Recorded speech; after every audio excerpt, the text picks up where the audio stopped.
Assalamualaikum warahmatullahi wabarakatuh. Selamat siang, selamat pagi, dan selamat malam teman-teman semuanya bagi yang menonton.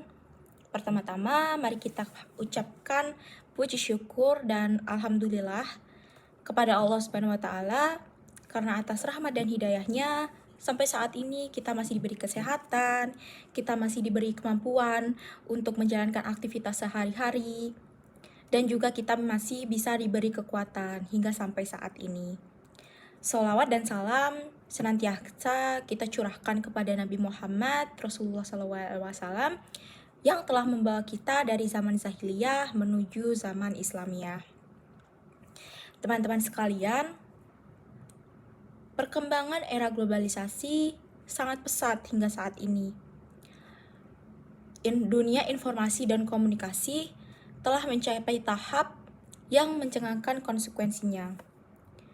Dan perkembangan ini memudahkan kita untuk mencari informasi, untuk hidup di kehidupan sehari-hari, dan memperpraktis kehidupan kita hingga saat ini.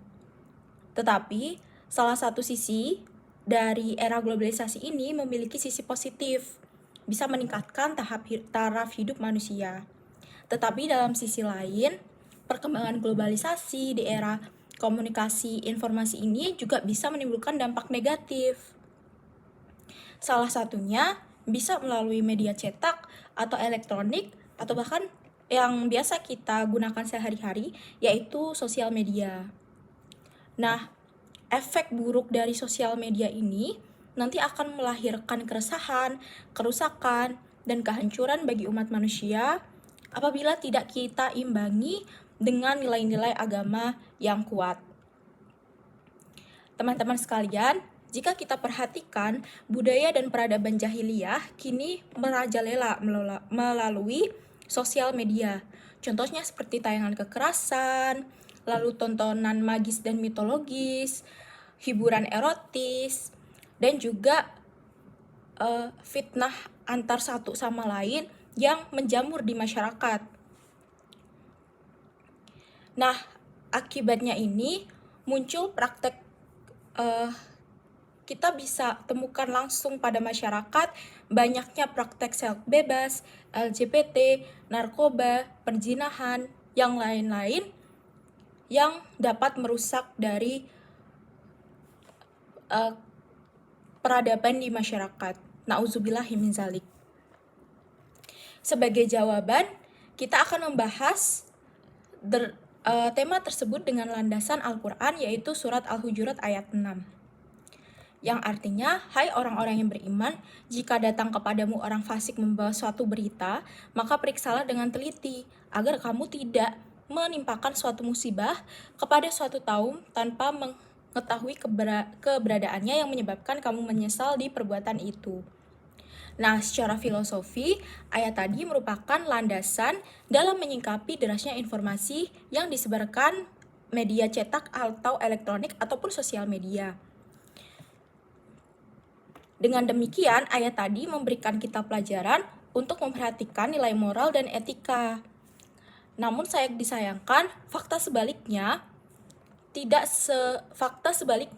bahwa pada keadaan yang bisa kita amati di sekitar, banyak sekali media elektronik, media sosial, media cetak menyampaikan berita-berita yang jauh sekali dari fakta dan yang mengandung pornografi, sehingga hal tersebut dapat sekali berdampak buruk pada manusia.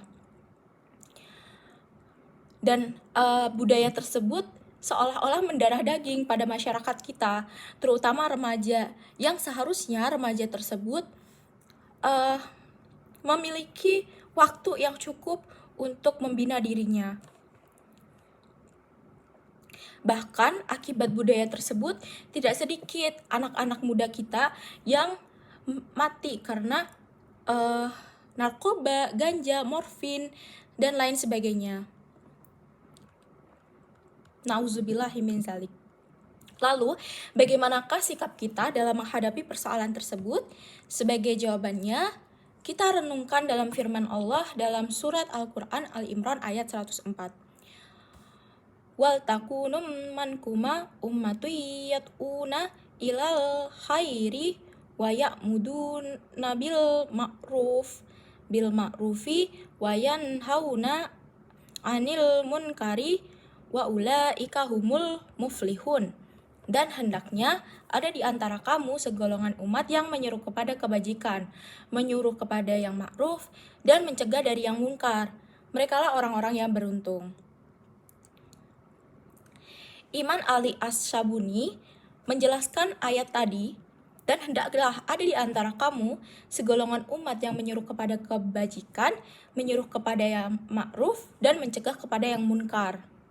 Dengan demikian, orang-orang yang mampu menjaga, melestarikan, menjunjung tinggi harkat dan martabat adalah orang yang memiliki iman dan amal saleh dan fungsi dari mengimbangi otoritas intelektual. Sebab itu, teman-teman, kita sebagai umat Islam, kita sebagai manusia, kita harus walaupun kita berotak cerdas, berwawasan luas, tetapi kita tidak berhati emas, apalagi jika keimanan kita lepas, kita hanya menjadi manusia yang hina, biadab, brutal, dan tidak bermoral, dan berakhlak bejat, bahkan bisa lebih jahat dari binatang.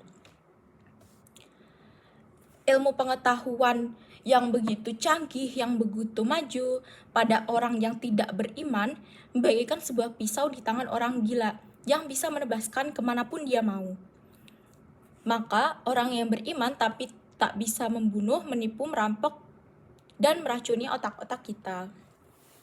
Sebaliknya, bila ilmu pengetahuan yang begitu canggih ini digenggam oleh orang yang beriman kuat, kita yakin bahwa hal ini akan membawa keselamatan bagi umat manusia dan membawa kemajuan, bukan kehancuran, serta membawa ketentraman dan bukan kekacauan. Dari uraian tersebut, kita dapat simpulkan bahwa penggunaan sosial media mulai mengabaikan nilai-nilai etika. Untuk itu, kita sebagai umat Islam dalam menghadapi permasalahan tersebut, kita harus memiliki sumber daya yang mumpuni untuk menjadi sumber kebaikan untuk menghadapi dari era globalisasi yang semakin hari semakin cepat ini. Semoga Allah Subhanahu wa Ta'ala bisa memberkati setiap usaha kita dan upaya kita semua. Amin ya rabbal alamin. Demikian, semoga apa yang saya sampaikan ini bermanfaat. Assalamualaikum warahmatullahi wabarakatuh.